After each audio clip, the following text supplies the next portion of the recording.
యాగిరిస్ రాజ్యపాలకుడుగా 997లో తమ 28వ ఏట పట్టాభిషిక్తుడయ్యారు. కోపం అంటే ఏంటో తెలియని ప్రశాంత చిత్తుడు స్టీఫెన్ రాజు. హితబోధ చేయడం వారికి పుణ్య అభిరుచి. పొరుగు దేశాలతో ఎలాంటి సరిహద్దు తగాదాలు లేకుండా పరిష్కరించుకున్నారు.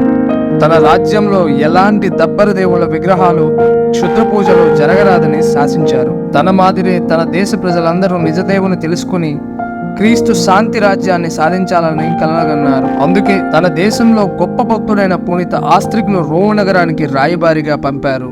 ఆస్ట్రిక్ జగద్గురువులైన 2వ సిల్వెస్టర్ పోపు గారిని కలిసి తమ మ్యాగిరిస్ రాజ్యంలో ప్రజలకు విరివిగా బోధించి వారినందరినీ ఉత్తమ క్రైస్తవులుగా తీర్చిదిద్దేందుకు, ఆ రాజ్యం క్రైస్తవ రాజ్యంగా గుర్తింపబడేందుకు, అందుకు తగిన చర్యలు గైకొనేందుకు స్టీఫెన్ రాజుకు అధికార అనుమతులు దక్కేలా ఒప్పించగలిగారు.